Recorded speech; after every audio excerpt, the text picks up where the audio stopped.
Joined right now from California, UFC welterweight, Gabriel Green. Thank you, Gabriel, for the time, man. How's life treating you? Man, life's good. Life's going too slow, like just trying to fight already. And seems like I haven't fought forever. Trying to get back in there, go do it again. Before your UFC debut, it took a while. I know you had some injuries and some delays with that, and now you actually had a fight in the UFC, and you feel like it's slow right now. But what was it comparing it to leading up to your debut? How does it feel? Nah, yeah, that's night and day. That's totally different. Yeah, I was off for 2 years, 2 whole years of just like watching all my friends and stuff compete. That was like freaking agony. This is like, it's just I think the worst part is that my last one was a loss. So like, if you lose, it's nasty taste in your mouth, and the only way to get rid of it is to go fight and win again. So that's what it is more than anything. Just trying to get back in there and get a W this time. No doubt. Now let's talk about that fight. Wild circumstances, man, surrounding the UFC debut. When you look back at that hectic week in May, take us behind the scenes a little bit and some of the lessons maybe you learned from that situation. Yeah, it was wild. I mean, because Corona's going around, so I wasn't even training or nothing. So I hadn't fought in 2 years. I hadn't even seen my coach for like 3 months that our gym's been closed. And then Tracy hit me up, my head coach, and he was like, "Hey, UFC, you're in shape." I was like, I mean, I've been running. Like, let's go. Like I got a bag in the backyard that I've been hitting. So I mean, I'm like not in shape, but there's like just little.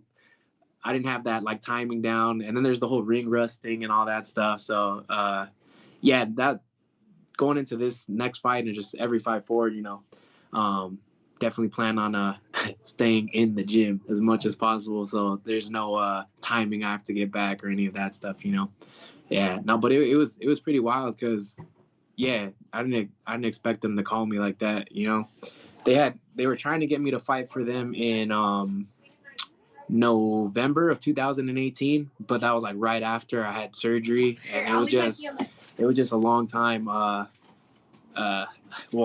time for the rehab and all that stuff to get back, and I didn't think that they'd still want me after not fighting for that long, but I guess I left a lasting impression with my last fight prior to the UFC one, so yeah, they still wanted me, and then I mean, I ain't gonna say no. So I was just like, let's go, I'm ready, let's do it.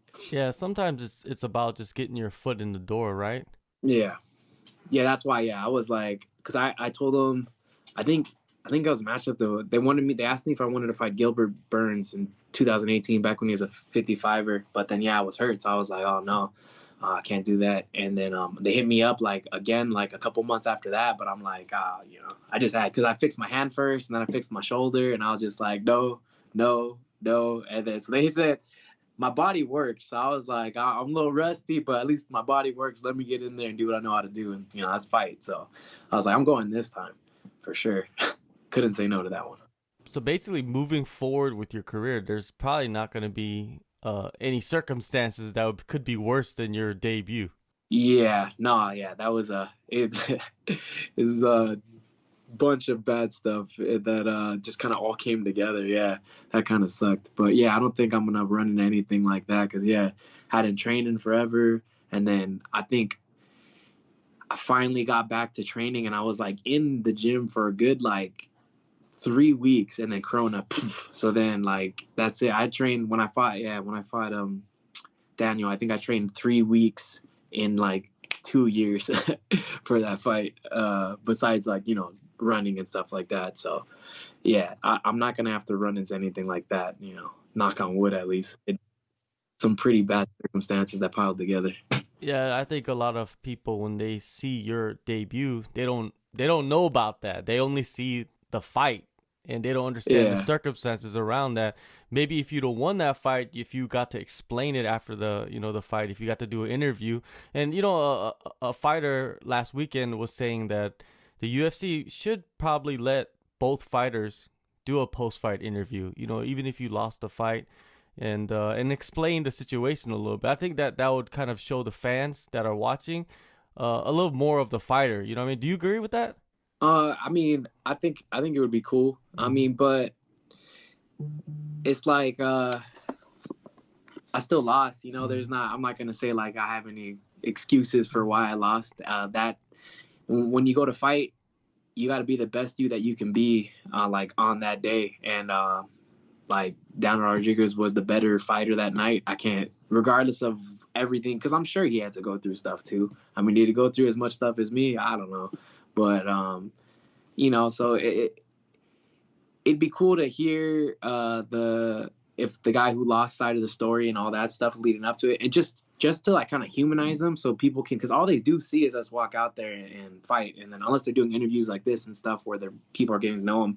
But I mean, if the guy who lost goes up there and all he does is lay out a whole bunch of excuses and stuff like that, then nah, I mean, we don't want to hear that. It'd be cool to like, just get to know the fighters regardless, because I mean, we're all people too, Yeah, if you look at it from a negative, point of view, you would think they're making excuses, but really, like you said, man, it's humanizing the fighter, man. They need to understand that, and I think the fans wouldn't criticize as much if they were allowed to do that to fighters. But what was fighting with nobody in the crowd like for you, in your UFC debut, which is already hectic? Yeah, it was a little weird. I'm a pretty good ticket seller, like, so I mean, I haven't had my name like been screamed out by people in a long time. Like, it was, like we said, it was a pretty gap for my last fight, but yeah, no, I'm used to going out there and I get pretty pumped from it, like the oohs and ahs and stuff. And then like during the fight, I mean, like when I slip something and I hit the guy and everyone's like, ooh, I kind of like, I like it, I like taking the energy. I'm like, oh, okay, like, yeah, we're scrapping. Like, it was still really fun to go out there and fight, and I enjoyed it, and it was a super cool experience. Even just like the doors opening and then like me walking out and like the lights being on and just my walkout song. It was still really fun, but I think I would have really enjoyed, having everyone there just yelling my name as I walked out. I think that's when I'm gonna be like, yeah, if I'm back at it again, Can't wait till we have a crowd again. They just had the crowd back in Abu Dhabi. Hopefully they'll start doing that in Las Vegas too eventually this year, sometime down the line. Now, coming out of that fight, outside of bumps and bruises, were you injury free? Outside of I just had like black eye and stuff like that. Yeah, I ended up getting a little injury, like just in fight camp and stuff after that. That's a part of the reason why, like I haven't fought in so long. Got hurt, got COVID. I was like, Okay. So that kind of I probably would have fought probably like in November or so beforehand, but yeah, I got a little injury and then got sick. So I'm good now though. Definitely ready to rock February 13th. Yeah, definitely. Now, with the COVID, like what was that, dealing with that? I was super lucky. I didn't have like anything crazy, like a lot of people. I mean, it's killing people out there and it's doing a lot of damage to people, even if it, doesn't kill them. But I had, I remember going like that day. I actually got checked on a Sunday, did that little 15-20 minute turnaround test and it said I was negative. So I was like, all right, cool. Cause one of my friends got it. So I was like, oh, I mean, I better go check myself, and then, it said I was negative. So I was like, all right, Monday, I woke up and I just felt like a little off, like not like I was dead or anything, but I'm like, man, I'm a little tired. I slept pretty good. Why am I so tired? Went through the day, did like my workout like as usual. And then, but going to sleep that night, I was like, I had some chills and I was like, oh snap. I think it got me, I was like, oh shit. But, that was it. Like I woke up the next day and I was good. And I had like, I just had like a little bit of a headache behind my eyes, but, I went and got checked again just because I had the chills just to make sure. And then sure enough, it came up, said I was positive. So I did my little 2-week quarantine, but it was nothing crazy. Just a little headache behind my eyes. After that one night of chills for like maybe 2 days of headache, but it wasn't even like, oh man, I'm dying headache. It was just like something annoying. And after that, it was just hanging out in my room, just chilling, watching movies. What'd you do the whole week, 2 weeks? And I got Disney Plus. I watched that movie Soul. I just watching, just streaming stuff. I got kind of bored. I don't know. Because I mean, I wasn't like trying to work out and stuff like that. I'm trying to be good, stay in my room. I did some push-ups. I did some sit-ups. Like it was everything I could right there. But I also wasn't trying to like push myself super hard or anything. And because I'm like, man, maybe maybe I'm just lucky right now, and if I overexert my body, then I'm not gonna be able to fight it so much. So I was just like, I'll just do a little something to just get my lungs going a little bit, and then right back to watching TV. It was just it was cool. It was a cool little break from exercising, forced little vacation. Definitely. When you got back into training, did you feel any effects from the COVID? Uh, Not really. Yeah, I like that's what I was worried about because it really attacks your lungs, and I was like, um, that was like the main concern. I was like, because like cardio's one of my things. I got pretty good cardio just naturally, so I was like, well, I mean, if anything, it'll just make me have like a regular person's cardio, and I'll be able to work it back up from there. But yeah, and I was back in the gym, and I mean, I was like a little winded, but I also just took 2 weeks off and then jumped right back into a fight camp. So I'm like, it's understandable. But it wasn't like I was gasping for air or anything. Now you're returning at UFC 258 against Phillip Rowe. When did you find out about this fight? Have you known about it for a couple of months? Because sometimes it seems like fighters are finding out like 4 weeks out, 2 weeks out. Did you have some time? They told me about it right before I did the like I knew. See, it's February. I think in December I knew. It was right when I did like my little post on Instagram about it. Yeah, they just said my management team just told me like don't say anything yet. Wait till like he signs it and we sign it, and then once it's good, it's good to go. I was like, all right, cool. But yeah, I known about it since December, around December. All right. Now, what do you think about the matchup? What is the breakdown? Dude, he's long. He's long as shit. But I mean, that's it. I watched this fight because I fought Shabazian too. So I watched this fight on Contender Series, and I mean, he's good at what he does, but I'm not super worried about it. I'm gonna just go out there and do what I do and just make it a fight, and then come out on top.